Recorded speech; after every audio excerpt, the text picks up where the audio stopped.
Hello viewers. ఇవాళ video క్లాస్లో మనము ఇమ్యునాలజీకి సంబంధించినటువంటి ఆబ్జెక్టివ్ బిట్స్ గురించి చూడబోతున్నాం. సో ఆల్మోస్ట్ ఇమ్యునాలజీకి సంబంధించినటువంటి టాపిక్స్ అన్నీ కూడా ఇంతకుముందు జరిగినటువంటి వీడియో క్లాసెస్లో మనము డిస్కషన్ చేసుకున్నాం కాబట్టి ప్రతి ఒక్క టాపిక్ నుండి కొన్ని ఆబ్జెక్టివ్ బిట్స్ని చూస్తూ వాటిని సాల్వ్ చేసే విధానాన్ని ఇవాళ క్లాస్లో మనము తెలుసుకుందాం. దాదాపు ఇప్పుడు మనం చూడబోయేటటువంటి క్వశ్చన్స్ అన్నీ కూడా ఆల్ కాంపిటేటివ్ పర్పస్ ఎగ్జామ్స్లో ఎంట్రన్స్ ఎగ్జామ్స్ ఏవైతే ఉంటాయో దాంట్లో వచ్చేటటువంటి అవకాశం కూడా ఉంటుంది కాబట్టి మనం క్లియర్గా అబ్జర్వ్ చేద్దాం. సో ఆబ్జెక్టివ్ బిట్స్లో ఫస్ట్ వన్ వచ్చేసి ఒక ప్రతిదేహంలో ఉండే పాలీపెప్టైడ్ల సంఖ్య ఎంత? ఆప్షన్స్ వచ్చేసి 4, 3, 2, 1. మనం ఆల్రెడీ యాంటీబాడీస్ యొక్క స్ట్రక్చర్ని చెప్పుకున్నప్పుడు, యాంటీబాడీస్ యొక్క వివరణను మనం ఇచ్చుకున్నప్పుడు అందులో మనం చెప్పుకున్నాం ప్రతి ఇమ్యునోగ్లోబులిన్ కూడా 4 పాలీపెప్టైడ్ గొలుసులను కలిగి ఉంటుంది. వీటిలో 2 తేలికమైనటువంటి పాలీపెప్టైడ్ గొలుసులుగా ఉంటాయి, మరి 2 భారీగా ఉండేటటువంటి పాలీపెప్టైడ్ గొలుసులుగా ఉంటాయని చెప్పుకున్నాం. అంటే దీనికి ఆన్సర్ వచ్చేసి ప్రతిదేహాల్లో దాదాపు 4 పాలీపెప్టైడ్ గొలుసులు అనేటివి ఏర్పడి ఉంటాయి. ఓకే, నెక్స్ట్ రెండవ క్వశ్చన్, బాల్య దశలోని పక్షుల్లో పరిపక్వ బీకణాలు ఎక్కడ ఏర్పడతాయి? సో ఇక్కడ బీ కణాల యొక్క ఉత్పాదనలో అంటే బీ లింఫోసైట్స్ ఏర్పడేటువంటి విధానంలో, టీ లింఫోసైట్స్ ఏర్పడేటువంటి విధానంలో మనము ప్రాథమిక లింఫాయిడ్ అవయవాల్లో మనం ఈ విషయాన్ని చూసినాం. సో ప్రాథమిక లింఫాయిడ్ అవయవాలకు వచ్చేసరికి సకశేరుకాల్లో అయితే అస్థిమజ్జ థైమస్ గ్రంథిని పేర్కొన్నాము, పక్షుల్లో అయితే బర్సా ఫ్యాబ్రిసియస్ను పేర్కొన్నాము. సో ఇక్కడ అస్థిమజ్జ థైమస్ గ్రంథి నుండి కూడా మనకు బీటా కణాల యొక్క ఉత్పాదన చూసాము. అదేవిధంగా పక్షుల్లో మాత్రం అస్థిమజ్జ థైమస్ అనేటువంటి గ్రంథులు కాకుండా బర్సా ఫ్యాబ్రిసియస్ అనేటువంటి ప్రాంతం నుండి, అవస్కరం యొక్క పృష్ఠ ప్రాంతంలో ఉండేటువంటి బర్సా ఫ్యాబ్రిసియస్ అనే ప్రాంతం నుండి బీ కణాల యొక్క ఉత్పాదన అనేది జరుగుతుందని మనము అక్కడ చదువుకున్నాం. ఓకే, సో ఇక్కడ రెండవ క్వశ్చన్కి ఆన్సర్ ఏంటంటే బర్సా ఫ్యాబ్రిసియస్, సెకండ్ ఆప్షన్. నెక్స్ట్ మూడవ క్వశ్చన్ కనుక చూసినట్లయితే ప్రతిజనక ఉద్దీపనకు అనుక్రియగా ఒక వ్యక్తిలో కలిగే నిరోధకత శక్తిని ఇలా పిలుస్తారు? స్వాభావిక అసంక్రామ్యత, క్రియాశీల అసంక్రామ్యత, కృత్రిమ అసంక్రామ్యత, స్తబ్దత అసంక్రామ్యత. సో ఇక్కడ స్వాభావిక అసంక్రామ్యత అంటే ఏమనుకున్నాం మనము? ఏ విధమైన యాంటీజెన్ ప్రవేశం లేకుండానే స్వతహాగా పుట్టుకతో వచ్చేటటువంటి అసంక్రామ్యతను స్వాభావిక అసంక్రామ్యత అనుకున్నాము. నెక్స్ట్ క్రియాశీల అసంక్రామ్యత, ఏదేని ప్రతిజనకం, ఏదేని అన్య పదార్థం, ఏదేని దేహేతర పదార్థం మన దేహంలోనికి ప్రవేశించినప్పుడు దానికి మన అసంక్రామ్యత వ్యవస్థ అభివృద్ధి చెంది అసంక్రామ్యతను కలుగజేసినట్లయితే, వ్యాధి నిరోధక కలుగజేసినట్లయితే దాన్ని క్రియాశీల అసంక్రామ్యత అన్నాం. కృత్రిమ అసంక్రామ్యత అంటే మన ఇష్టపూర్వకంగా మనము యాంటీజెన్లను ప్రవేశపెట్టినప్పుడు, మనం యాంటీజెన్లను కావలసుకొని ప్రవేశపెట్టి ఆ సంక్రామ్యతను పెంపొందింపడాన్ని కృత్రిమ సంక్రామ్యత అంటాం. అది ఏ రకమైన కావచ్చు. స్తబ్దత అసంక్రామ్యత, ఇక్కడ ఏం చేస్తున్నాము? యాంటీబాడీలను ప్రవేశపెట్టడం వల్ల, అంటే వ్యాధి నిరోధకత ఉన్నటువంటి వ్యక్తి నుండి వ్యాధి నిరోధకత లేనటువంటి వ్యక్తిలోనికి యాంటీబాడీస్ ప్రవేశపెట్టి అతనిలో మనము నిరోధకతను కలుగజేస్తున్నాము. సో ఇట్లా ఇక్కడ వచ్చేసి ఏమవుతుంది? ప్రతిజనకాలు ఉద్దీపనకు అంటే ప్రతిజనకాలు ప్రవేశించడం వల్ల అసంక్రామ్యత వ్యవస్థ పెంపొందించబడి నిరోధకత కలగజేసినట్లయితే దాన్ని మనము క్రియాశీల అసంక్రామ్యతగా పేర్కొంటాం. అంటే మూడవ క్వశ్చన్ ఆన్సర్ ఏంటండి? సెకండ్ వన్, క్రియాశీల అసంక్రామ్యత.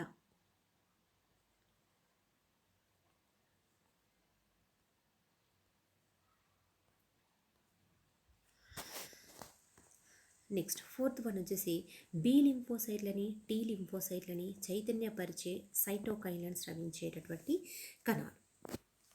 సో ఇక్కడ బి లింఫోసైట్లని, టీ లింఫోసైట్లను ఉత్తేజపరిచి వాటి నుండి మళ్ళీ యాంటీబాడీస్ కావచ్చు లేదా టీ లింఫోసైట్స్ నుండి సంబంధిత ఉత్పన్న కారకాలను అంత్య ఉత్పన్నాలు ఏర్పడేటటువంటి విధంగా ప్రేరేపరిచేటటువంటి కణాలను ఏ కణాలు అంటారంటే టీ హెల్పర్ కణాలు, సైటోటాక్సిక్ కణాలు అదేవిధంగా స్థూలభక్ష కణాలు. ఈ నాలుగింటిలో కూడా టీ హెల్పర్ కణాలు అనేటువంటివి బి లింఫోసైట్స్ నుండి టీ లింఫోసైట్స్ నుండి వాటిని ఉత్తేజపరిచి వాటి నుండి సంబంధిత సైటోకైన్స్, సంబంధిత యాంటీబాడీస్ వదలడానికి అవి ఉపయోగపడడం జరుగుతుంది. ఓకే, సో ఫోర్త్ క్వశ్చన్కి ఆన్సర్ ఏంటంటే టీ హెల్పర్ కణాలు ఒకటవ ఆప్షన్.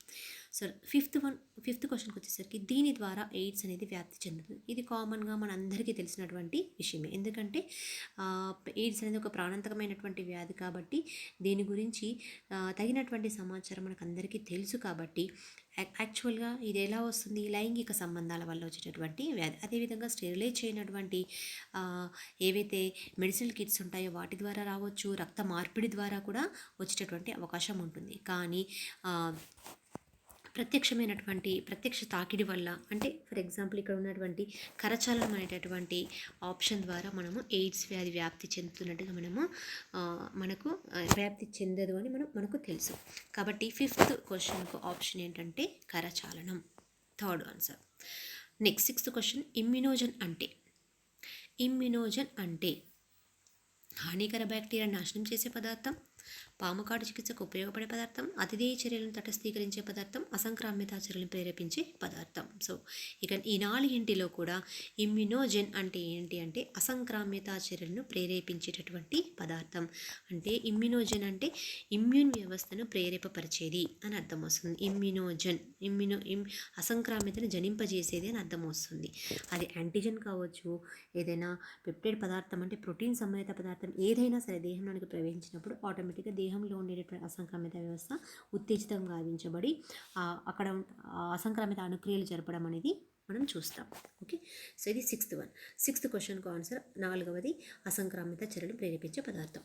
నెక్స్ట్ సెవెంత్ వన్కి వచ్చేసరికి ప్రతిజనకానికి బంధితమయ్యే ప్రతిదేహపు భాగాన్ని ఏమంటారు, లేదా ప్రతిదేహపు భాగం ఏమిటి.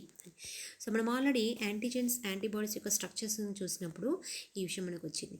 సో ఇక్కడ యాంటీజెన్ అంటే యాంటీజెన్కు బంధితమయ్యే యాంటీబాడీ యొక్క భాగం. సాధారణంగా ప్రతిజనకం యాంటీజెన్ యొక్క ఉపరితలం పైన ఉండేటటువంటి ఏవైతే రిసెప్టార్స్ గ్రాహకాలు ఉంటాయో వాటిని ఎపిటోప్స్ అంటాము. అదేవిధంగా యాంటీబాడీస్ యొక్క ఉపరితలం పైన ఉండేటువంటి గ్రాహకాలు మనం పారాటోప్స్ అంటాం. కాబట్టి ఇక్కడ ఆన్సర్ వచ్చేసి third one, paratope. Next eighth question, క్షీరదాల్లో ప్రాథమిక శోషాభ అవయవాలు. మనం ఇందాక చెప్పుకున్నాం ఏమని, ప్రాథమిక ఏవైతే లింఫాయిడ్ అవయవాలు ఉంటాయో ఆ లింఫాయిడ్ అవయవాలు సాధారణంగా 3 రకాలుగా ఉంటాయి. అవి క్షీరదాల్లోకి వచ్చేసరికి ప్లీహం, థైమస్ అండ్ అస్థిమజ్జ. అదేవిధంగా పక్షుల్లోకి వచ్చేసరికి బర్సా ఫ్యాబ్రేసియస్గా ఉంటుందని చెప్పుకున్నాం. సో ఇక్కడ 8వ క్వశ్చన్కి వచ్చేసరికి ప్లీహం శోషరస కణుపులు ఇచ్చారు, బర్సా ఫ్యాబ్రేసియస్ అస్థిమజ్జ ఇచ్చారు, అస్థిమజ్జ బాలగ్రంథి ఇచ్చారు, బాలగ్రంథి ప్లీహం ఇచ్చారు. సో 3వ ఆన్సర్ వచ్చేసి మనకు 8వ క్వశ్చన్కు సరైనటువంటి ఆన్సర్గా చెప్పుకోవచ్చు. ఏంటండి, అస్థిమజ్జ మరియు థైమస్ గ్రంథి లేదా దానిని మనం బాలగ్రంథి అని కూడా పేర్కొంటుంటాం. నెక్స్ట్ 9వ క్వశ్చన్, హెచ్ఐవి దీని ద్వారా వ్యాప్తి చెందుతుంది. ఇందాకనే మనం ఈ క్వశ్చన్కి సంబంధించినటువంటి ఏమంటే ఇన్ఫర్మేషన్ మనం కొంత తీసుకోవడం జరిగింది. సో ఇక్కడ చూసినట్లయితే కరచాలనం, టాయిలెట్లను పంచుకోవడం, పాత్ర సామాగ్రిని పంచుకోవడం, అదేవిధంగా సిరంజిలను పంచుకోవడం. సో ఇందులో మనకి ఈజీగా తెలిసిపోతున్నటువంటి ఆన్సర్ ఏంటండి, ఫోర్త్ వన్, సిరంజిలను పంచుకోవడం. నెక్స్ట్ 10వ క్వశ్చన్ చూసినట్లయితే కణ మధ్యవర్తిత్వ అసంక్రామ్యతకి కారణమైనటువంటి కణాలు. మనం చూసినాం హ్యూమరల్ అసంక్రామ్యతలో ఏ రకమైనటువంటి కణాలు పాత్ర వహిస్తున్నాయి, సెల్ మీడియేటెడ్ అసంక్రామ్యతలో ఏ విధమైనటువంటి కణాలు పాత్ర వహిస్తున్నాయని మనం చూసినాం. హ్యూమరల్ అసంక్రామ్యతలో బి లింఫోసైట్స్ పాత్ర వహించగా బి లింఫోసైట్స్ ద్వారా అసంక్రామ్యత అనుక్రియలు ఏర్పడగా టీ లింఫోసైట్స్ అనేటివి సెల్ మీడియేటెడ్ ఇమ్యూనిటీలో అంటే కణ మధ్యవర్తిత్వ అసంక్రామ్యతలో ఈ టీ లింఫోసైట్స్ అనేటివి అసంక్రామ్య అనుక్రియలను ఏర్పరచడానికి ఉపయోగపడేటువంటి కణాలుగా ఉంటాయని చెప్పుకున్నాం. సో 10th క్వశ్చన్ వచ్చేసరికి ఆన్సర్ ఏంటంటే second one, T lymphocytes. Next 11వ క్వశ్చన్కి వచ్చేసరికి తెల్ల రక్త కణాలు ఉత్పత్తి చేసేటటువంటి సైటోకైన్స్ ఏమిటివి. సో ఇక్కడ తెల్ల రక్త కణాలు ఏవైతే ఉంటాయి, తెల్ల రక్త కణాల నుండి వైట్ బ్లడ్ సెల్స్ నుండి ఉత్పత్తి అయినటువంటి సైటోకైన్స్ను యాక్చువల్గా మనము ఇంటర్లూకిన్స్గా పేర్కొన్నాం. సో ఈ ఇంటర్ఫెరాన్స్ కావు. ఇంటర్ఫెరాన్స్ అనేటివి ఏది వైరస్ సోకినటువంటి కణాల నుండి ఉత్పత్తి అయ్యేటటువంటి పదార్థాలు. ఓకే, సో ఇక ఉజ్వలన మధ్యవర్తిత్వ పదార్థాలు MHC కణాలు మనం ఈ ఇతర కణాల్లో చూస్తుంటాం. నెక్స్ట్ 12th క్వశ్చన్కి వచ్చేసరికి ప్రాథమిక అసంక్రామిత లోపానికి కారణం ఏమిటి? సో ప్రాథమికంగా ఏర్పడేటటువంటి అసంక్రామిత లోపం ఏదైతే ఉంటుందో అది ఖచ్చితంగా జన్యువుల వల్లనే కలుగుతుంది. కాబట్టి ఇక్కడ వచ్చేసి సంక్రమణలు కావు, మాదక ద్రవ్యాలు కావు, వృద్ధాప్యం కాదు. కాబట్టి మూడవ ఆన్సర్ ఏంటంటే జన్యుపరమైనటువంటి లోపాల వల్ల ప్రాథమిక అసంక్రామిత ఏర్పడడానికి అవకాశం ఉంటుంది. కాబట్టి 12th క్వశ్చన్కు కరెక్ట్ ఆన్సర్ ఏంటి అంటే థర్డ్ వన్ జన్యుపరమైనటువంటి లోపాలు. సో ఇక 13th క్వశ్చన్ కనుక చూసినట్లయితే హెపటైటిస్ బి వైరస్ పొదిగేటటువంటి కాలం ఎంత అని మనకి ఇక్కడ క్వశ్చన్ అడిగింది. సో ఇక్కడ 4 నుండి 26 వారాలు, 6 నుండి 26 వారాలు, 2 నుండి 22 వారాలు, 2 నుండి 6 వారాలు. సో దీంట్లో మొదటిది ఏంటి అంటే 4 నుండి 66 వారాల పాటు హెపటైటిస్ బి అనేటటువంటి వైరస్ యొక్క పొదిగేటటువంటి కాలం ఉంటుంది. ఓకే, నెక్స్ట్ 14th క్వశ్చన్కి వచ్చేసరికి కింది వాటిలో ప్రతిదేహాల విధి కానిది ఏంటి అంటే కింది ఇచ్చినటువంటి 4 పనుల్లో కూడా యాంటీబాడీస్ చేయనటువంటి పని ఏమిటి అని అడుగుతున్నాడు. ప్రతిజనకాలను తటస్థీకరించడం ఖచ్చితంగా యాంటీబాడీస్ యొక్క పని అదే. కరగని ప్రతిజనకాలని గుచ్చీకరణం చేయడం. సాధారణంగా ఏవైతే యాంటీజెన్స్ ఉంటాయో కరగనటువంటి యాంటీజెన్స్, కరిగేటటువంటి యాంటీజెన్స్, సో రెండింటినీ కూడా ఆ యాంటీబాడీస్ గుచ్చీకరణ గావించబడతాయి ఇతర పదార్థాలతో కూడుకున్నప్పుడు. నెక్స్ట్ కరిగే ప్రతిజనకాలని అవక్షేపణం చేయడం, అది ఖచ్చితంగా జరిగేటటువంటి పని. మరి మిగిలిపోయినటువంటి ఆప్షన్ ఏంటి? సాంక్రమిత కణాలని నాశనం చేయడం. ఇది సాంక్రమిత కణాలను నాశనం చేయడం అంటే యాంటీజెన్స్ సోకినటువంటి కణాలను యాంటీబాడీ నాశనం చేయడం అనేది దాని యొక్క విధి కానిది. కాబట్టి 14th క్వశ్చన్కి మూడవది కరెక్ట్ సరైనటువంటి ఆన్సర్. నెక్స్ట్ 5th వన్ అసంక్రామిత సంక్లిష్టం ఈ విధంగా ఏర్పడుతుంది. సో మనకి ఇక్కడ 4 ఆప్షన్స్ ఇచ్చారు. ప్రతిదేహపు ఎఫ్సి ప్రాంతంలోని పారాటోప్ ప్రతిజనకంలోని ఎపిటోప్తో బంధితమైనప్పుడు. ప్రతిదేహపు ఎఫ్సి ప్రాంతంలోని ఎపిటోప్ ప్రతిజనకంతో పారాటోప్తో బంధితమైనప్పుడు. అదేవిధంగా ప్రతిదేహపు ఫ్యాబ్ ప్రాంతంలోని పారాటోప్ ప్రతిజనకం యొక్క ఎపిటోప్తో బంధితమైనప్పుడు. 4వది ప్రతిదేహపు ఫ్యాబ్ ప్రాంతంలోని ఎపిటోప్ ప్రతిజనకం యొక్క పారాటోప్తో బంధితం అయినప్పుడు. సో దీంట్లో మనము ఈ 4 కూడా మూడవది అనేది కరెక్ట్ ఆప్షన్గా ఉంటుంది. ఎందుకు అంటే ప్రతిదేహపు ఫ్యాబ్ ప్రాంతంలో ఉండేటటువంటి పారాటోప్ ఏదైతే ఉంటుందో, సో ప్రతిదేహానికి ఉండేటటువంటి ప్రతిదేహం యొక్క గ్రాహక ప్రాంతం మనం ఏమన్నాం? పారాటోప్ అన్నాం. సో ఆ పారాటోప్ అనేది ప్రతిజనకానికి ఉండేటువంటి ఎపిటోప్తో బంధితం కాబడుతుంది. ఇక్కడ మన ఎఫ్సి ప్రాంతాలు, ఫ్యాబ్ ప్రాంతాలు అంటే ఏంటివి? మనం చెప్పుకున్నాం భారీ గొలుసులు, తేలిక గొలుసులు అని. సో ఇక్కడ ఈ తేలిక గొలుసుల్లో అయినా భారీ గొలుసుల్లో అయినా రెండు అంత్య ప్రాంతాలు ఉంటాయని చెప్పుకున్నాం. ఏమి? అమైనో ప్రాంతాలు, అదేవిధంగా కార్బాక్సిలిక్ ప్రాంతాలు. సో తేలిక ప్రాంతంలో ఉండేటటువంటి ఏదైతే చిన్నటి గొలుసుల్లో ఉండేటటువంటి తేలికమైనటువంటి గొలుసుల్లో ఉండేటటువంటి యాంటీజెన్కు అతికించబడేటటువంటి ప్రాంతాలను మనం ఎఫ్సి ప్రాంతాలు అన్నాము. అదేవిధంగా భారీ గొలుసులో కార్బాక్సిలిక్ ప్రాంతాలు ఏవైతే ఉంటాయో వాటి ఆ ప్రాంతాల్లో ఉండేటటువంటి దాన్ని మనము ఫ్యాబ్ ప్రాంతంగా పేర్కొన్నాము. సో ఇక్కడ ఈ ప్రతిదేహపు ఫ్యాబ్ ప్రాంతంలోని పారాటోప్ ప్రతిజనకం యొక్క ఏటీపీతో బంధితం అయినప్పుడు అని అర్థం వస్తుంది. సో ఇది 15th క్వశ్చన్కు ఆన్సర్ థర్డ్ వన్.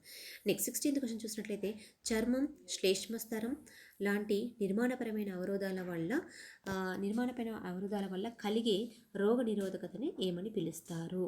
సో మనకు తెలుసు మొదటి రక్షణ రేఖ స్వాభావిక అసంక్రామిత. మనం ఈ రకమైన లక్షణాలను చూస్తాం.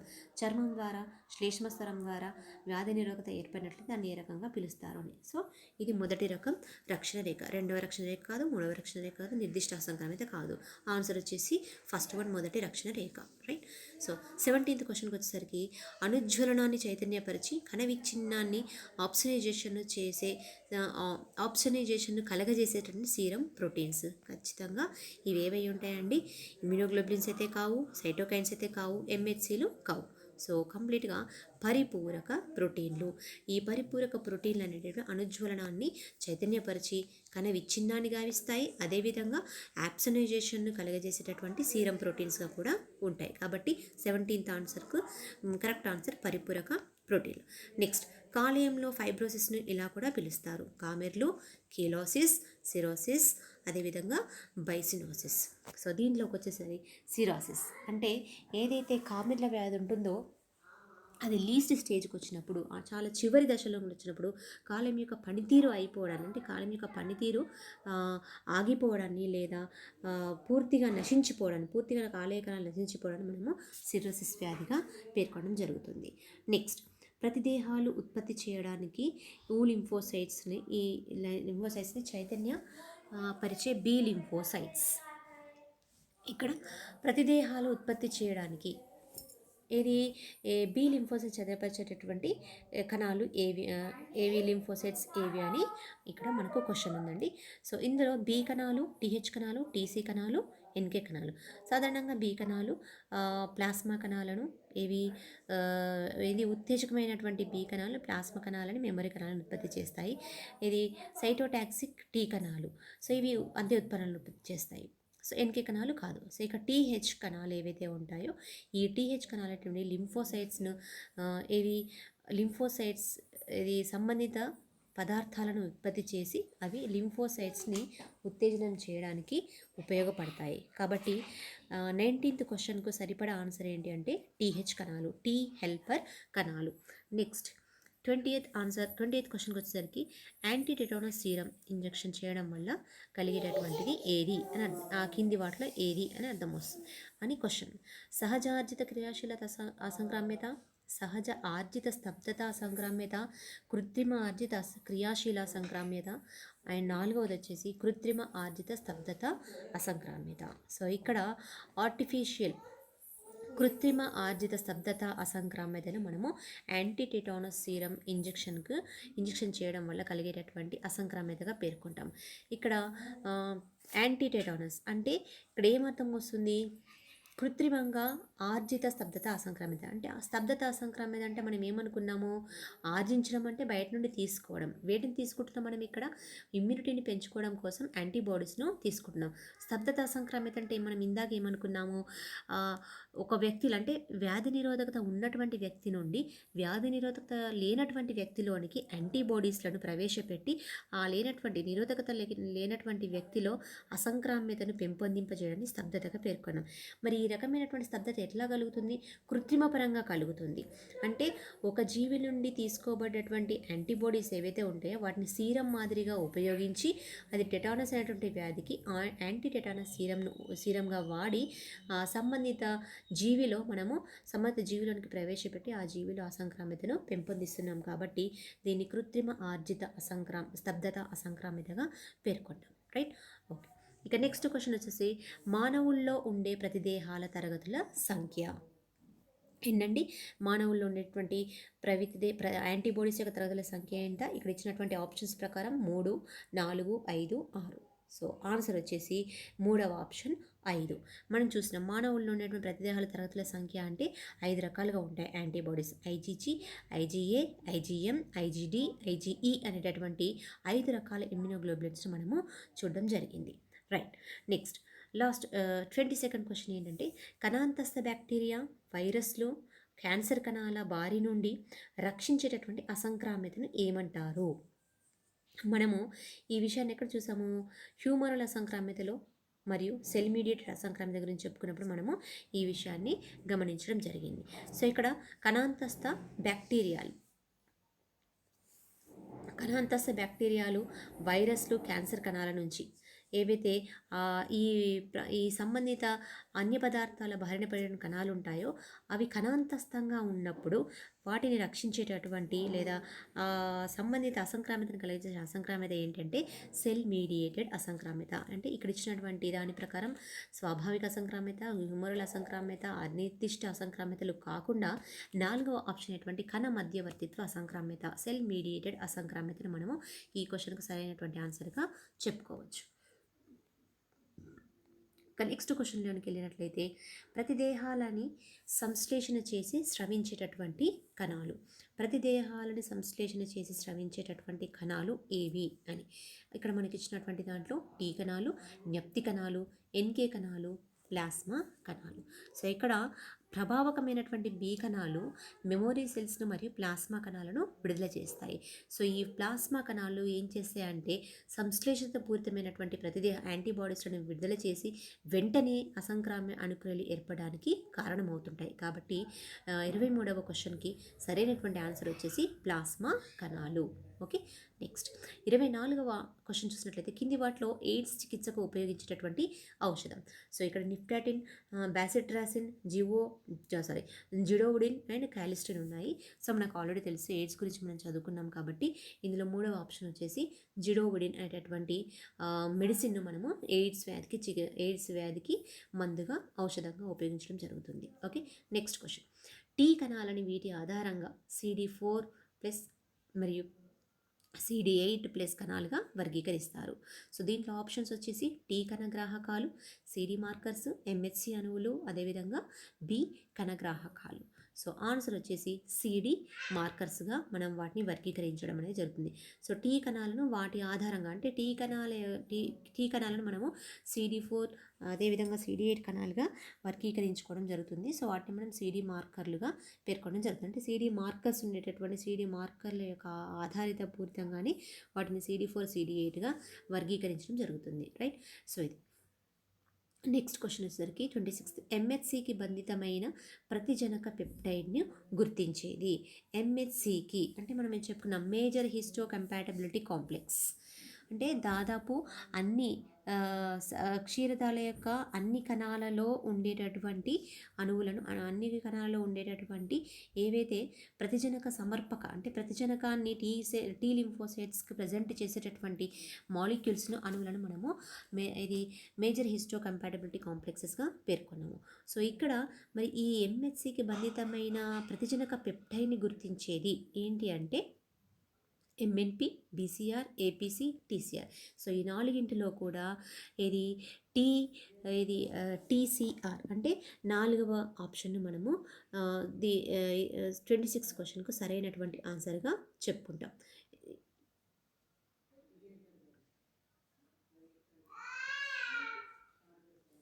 సో ఇక్కడ 4వ ఆన్సర్ ఏంటి అంటే టీ సెల్ రిసెప్టార్. సో ఈ టీ సెల్కు అంటే టీ లింఫోసైట్స్ పైన ఉండేటటువంటి ఏవైతే రిసెప్టార్స్ ఉంటాయో ఈ రిసెప్టార్స్ అనేటటువంటివి MHCకి బంధితమైనటువంటి ప్రతిజనకాన్ని గుర్తించి దాన్ని తీసుకొని అంటే దాన్ని గ్రహించి ప్రభావవంతమైనటువంటి టీ సెల్గా మార్చబడి తర్వాత అది సంబంధిత పదార్థాలను ఉత్పత్తి చేసి వాటిని అసంక్రామ్యత అణుక్రియలో పాల్గొనేటట్టుగా చేస్తుంది. ఓకే, నెక్స్ట్ 27 క్వశ్చన్కి వచ్చేసరికి హెల్పర్ కణాలు, సైటోటాక్సిక్ కణాలు అనేవి వీటిలోని రకాలు.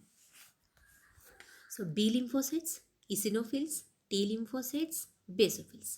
సో ఇందులో మనకు ఆల్రెడీ టీ లింఫోసైట్స్ అనేటివి 2 రకాలుగా ఉంటాయి. అవి టీ హెల్పర్ సెల్స్, TH కణాలు, TC కణాలు. TH కణాలను టీ హెల్పర్ సెల్స్ అంటున్నాము, టీ హెల్పర్ సెల్స్గా పేర్కొంటున్నాము.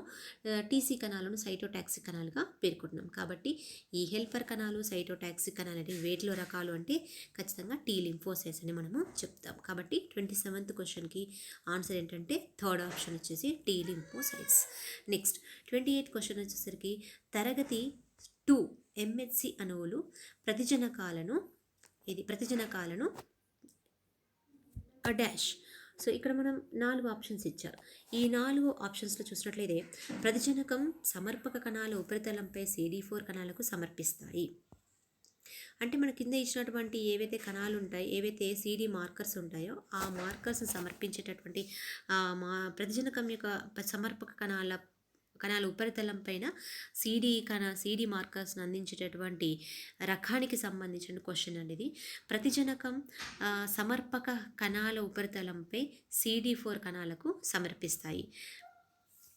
అన్ని కేంద్రక సహిత కణాల ఉపరితలంపై CD4 కణాలకు సమర్పిస్తాయి. ప్రతిజనక సమర్పక కణాల ఉపరితలంపై CD8 కణాలకు సమర్పిస్తాయి. 4వది వచ్చేసి అన్ని కేంద్రక సహిత కణాల ఉపరితలంపై CD8 కణాలని సమర్పిస్తాయి అని మనం ఇక్కడ చెప్పుకుంటాం. సో మనం ఆల్రెడీ చూసినాం MHC మాలిక్యూల్స్ అనేటివి 4 తరగతులుగా ఉంటాయి, 4 రకాలుగా ఉంటాయి. MHC1, MHC2, MHC3, MHC4గా పేర్కొంటాం. సో ఇందులో ప్రధానమైనటువంటివి 3గా పేర్కొంటాం. MHC1, MHC2, MHC3 అనేటువంటి క్లాసెస్గా మనము చూసినాం. MHC క్లాస్ 1 అంటే ఇది మేజర్ హిస్టోకంపాటబిలిటీ క్లాస్ 1 తరగతి సంబంధించిన మాలిక్యూల్స్ కేవలం కేంద్రక సహితమైనటువంటి కణాల ఉపరితలం పైన మాత్రమే ఉంటాయి. సో క్లాస్ 2కు సంబంధించినటువంటి ఎంహెచ్సి కణాలు ఏవైతే ఉంటాయో ఇవి ఏవైతే ఏపీసీ కణాలు ఉంటాయో అంటే యాంటీజెన్ ప్రెజెంటింగ్ సెల్స్ ఉంటాయో వాటిపైన మాత్రమే ఉండడం అనేది జరుగుతుంది. సో ఇక్కడ మరి తరగతి 2కు వచ్చేసి తరగతి 2 ఎంహెచ్సి అణువులను కనుక చూసినట్లయితే వీటిలో ఈ ఇచ్చినటువంటి 4 ఆప్షన్స్లలో మొదటి ఆప్షన్ అనేది కరెక్ట్ ఆప్షన్గా మనం చెప్పుకోవచ్చు. అంటే ఏంటి, ప్రతిజనకం సమర్పక కణాల ఉపరితలంపై CD4 కణాలకి సమర్పిస్తాయి. ఏవైతే యాంటీజెన్ ప్రెజెంటింగ్ సెల్స్ ఉంటాయో అవి ఏమని చెప్పుకున్నాము, మ్యాక్రోఫేజెస్ కావచ్చు, డెండ్రైటిక్ కణాలు కావచ్చు, లాంగర్హాన్ కణాలు కావచ్చు. సో ఈ కణాల ఉపరితలంపై CD4 కణాలకి సమర్పించడం జరుగుతుంది అనేది మనము చూస్తున్నాం. సో ఇక్కడ ఎప్పుడు కూడా MHC 1 కణాలు అనేటటువంటివి క్లాస్ 1 MHC మాలిక్యూల్స్ అనేటటువంటివి CD8 కణాలకు CD8 కణాలతో బంధితాన్ని ఏర్పరిస్తే క్లాస్ 2 MHC మాలిక్యూల్స్ అనేటటువంటివి CD4 మార్కర్స్తో బంధాన్ని ఏర్పరచడం అనేది జరుగుతుంది. కాబట్టి 28th క్వశ్చన్కు సరైనటువంటి సమాధానం ఫస్ట్ ఆప్షన్. నెక్స్ట్ 29, మెదడులోని ఏకకేంద్రక భక్ష కణాలని ఇలా పిలుస్తారు. కుఫర్ కణాలు, సైనోవియల్ కణాలు, మోనోసైట్స్, మైక్రోగ్లియల్ కణాలు. సో ఈ 4 కూడా 4వ ఆప్షన్ వచ్చేసి మైక్రోగ్లియల్ కణాలు. నెక్స్ట్ హెపటైటిస్ సి వైరస్ పొదిగేటటువంటి కాలం ఏది?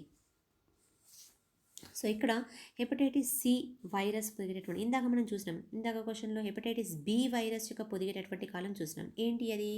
4 నుండి 26 వారాలుగా మనం చెప్పుకున్నాం. సో ఇక్కడ హెపటైటిస్ సి అడుగుతున్నాడు మనకి. ఇక్కడ హెపటైటిస్ సి వైరస్ పొదిగేటటువంటి కాలం ఎంత ఉంటుందంటే దాదాపు 2 నుండి 22 వారాల వరకు కూడా ఉండవచ్చు. ఓకే, సో ఇక్కడ 30th క్వశ్చన్కి వచ్చేసరికి థర్డ్ ఆప్షన్ అనేది కరెక్ట్ ఆన్సర్గా మనం చెప్పుకుంటాం.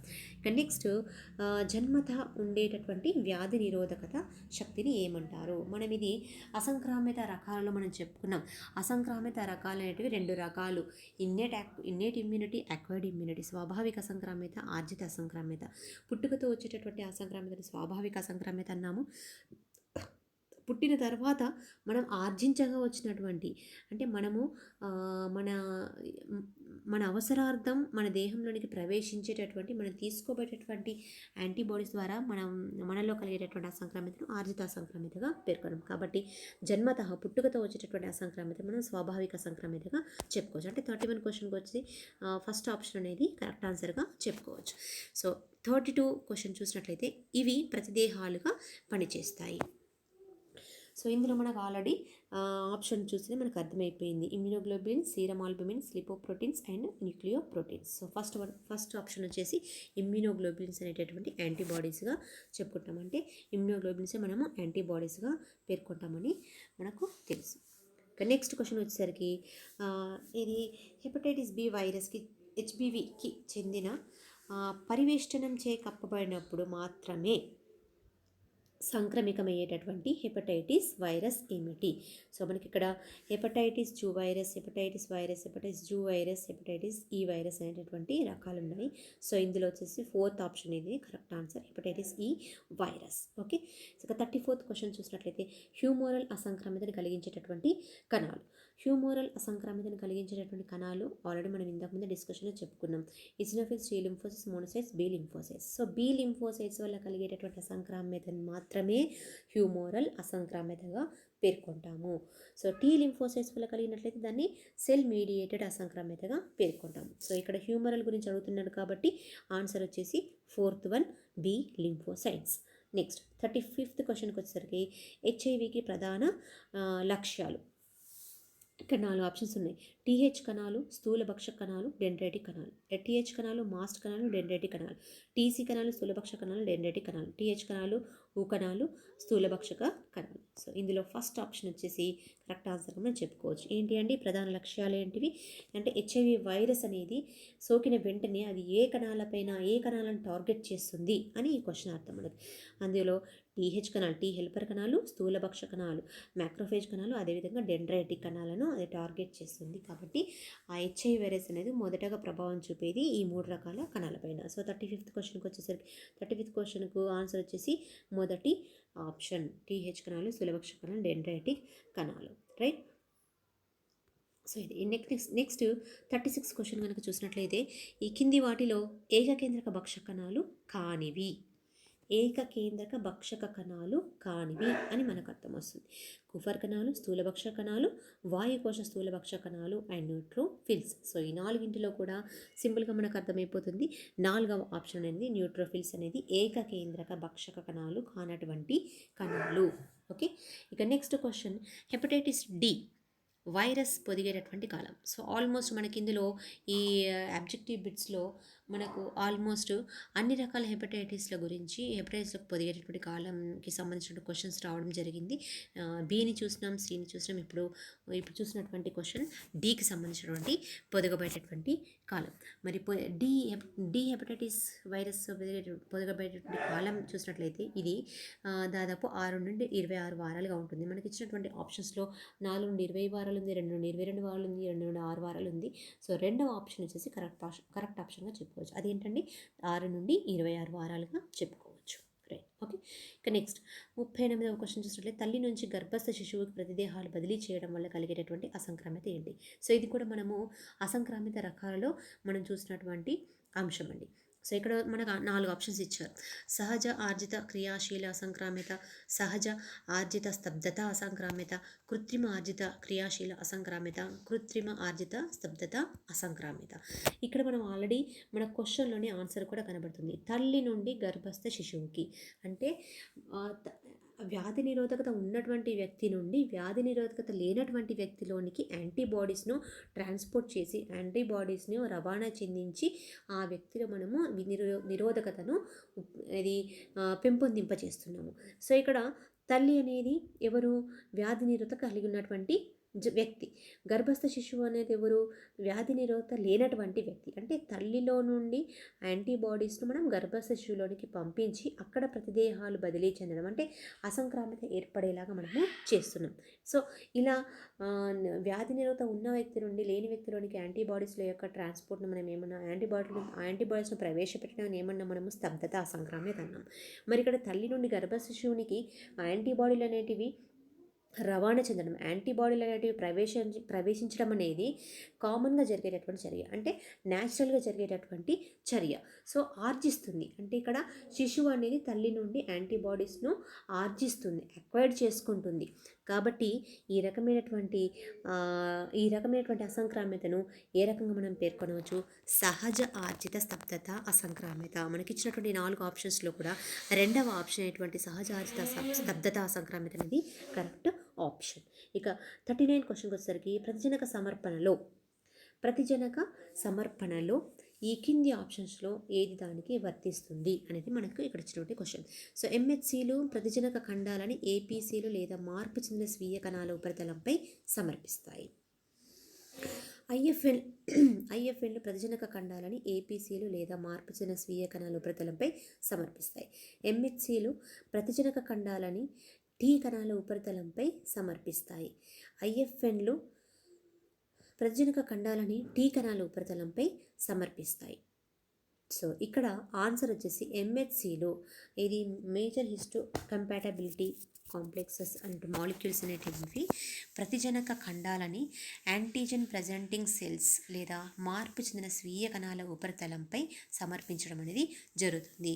కామన్గా మనం చెప్పుకున్నాం ఏమని, సాధారణంగా ఏవైతే